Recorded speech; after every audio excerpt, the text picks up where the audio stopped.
Hello, what's up everybody? Mahilig ka bang umutang at sumasakit na yung ulo mo dahil marami kang utang, dahil wala pang sweldo ay lubog ka na sa utang, or wala kang trabaho, meron ka pang utang. Kaya sa video ito pag-uusapan natin kung paano mo gamitin ang inyong utang para magkaroon ng fund ang inyong sariling bangko. Napanood nyo na po ba yung isang video na minsan nang lumabas sa inyong feed na kung paano mo malagyan ng pera ang inyong bangko kahit wala kang i-deposit doon at gagamitin mo lamang yung inyong utang? Ito po yun mga kaibigan, ito po yung pag-uusapan natin dito sa video na ito. Although hindi ako expert pagdating sa financial advice, no? Hindi tayo advisor, hindi tayo coach or bali ito lang po yung napanood natin, no? Kasi nung napanood ko yung video na yun, inanalyze ko kung paano nga ba magkaroon ng pera gamit ang utang. Narinig ko na po kasi ito kay Robert Kiyosaki. Tama ba? Na siya ay ginagamit niya yung utang para magkaroon ng asset. Kaya ito yung pag-uusapan natin ngayon. So ganito mga kaibigan. Supposing meron kang bangko pero walang laman. Walang kalaman-laman kasi wala pang sweldo, inutang mo na yung pera mo. Wala pang sweldo, ang dami nang nakalista na pagbabayaran o papupuntahan ng inyong pera at yung sweldo mo ay tamang-tama lang or kulang pa. So ganito po yun. So meron kang bangko, inopen mo lang para magkaroon ng savings account. Kunyari, meron kang iipunin pero wala ka ng mga ipon, pero meron kang kaibigan, alam mo na may pera, o meron kang alam na private lenders na pwede mong utangan kahit walang collateral. Maraming nag-o-offer ngayon na walang collateral. Pwede ba yun? Possible ba yun? Pwede. Tapos ito naman si bangko, at ito naman yung paglalaanan or gagamitan natin sa ating pera. So bali apat yan eh.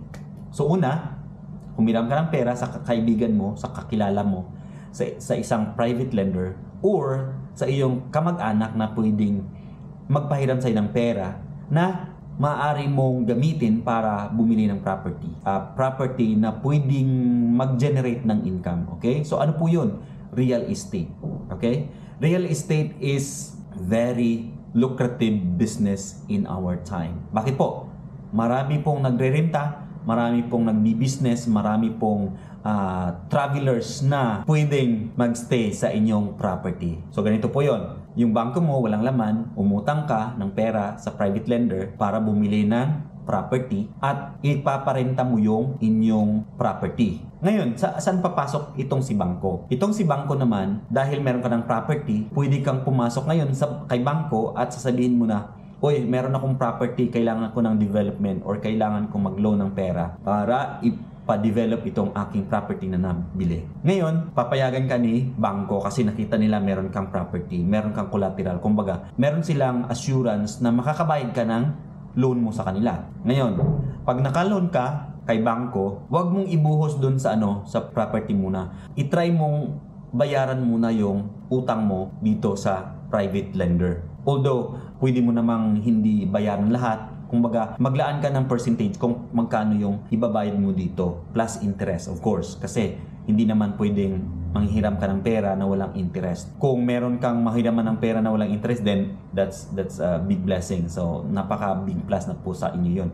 Ngayon, dahil meron ka ng pera pang renovate, meron ka ng pera para i-improve yung property mo, pwede mo na siyang ilagay sa rental business. Paano mo i-business or i-market yung inyong property? Papasok ka ngayon sa isang agent. So dito natin ipapasok yung ating property para po magkaroon tayo ng free promotion. Kasi yung mga agent na yan, sila na po bahala mag-promote, magbenta or mag-promote ng inyong rental business. So once meron kang rental business, portion of that will go back to the bank. Don't forget, kailangan mong bayaran yung bangko para hindi ma-foreclose ng bangko yung inyong property. Kasi pag hindi nyo po nabayaran yung bangko, ma-foreclose yung inyong property plus magkaroon ka pa ng utang sa private lender. Kailangan mong bayaran yan. Kaya dito papasok yung cycle, no? Of course, yung renta ng inyong property, hindi naman yun lahat-lahat ibabayad mo sa bangko kasi meron kang monthly amortization na babayaran mo lang. Ang gawin mo lang, kailangan mong ma-achieve yung goal mo or magkano yung quota mo or yung due mo kay bangko monthly. Para yung sobra ilalagay mo dito sa iyong bangko. At yung pera mo sa bangko, magkakaroon din siya, mag-generate din siya ng income or interest. And if you still have the debt na babayaran mo dun sa private lender, then kailangan mong bayaran yan para yung cycle ay tuloy-tuloy lang.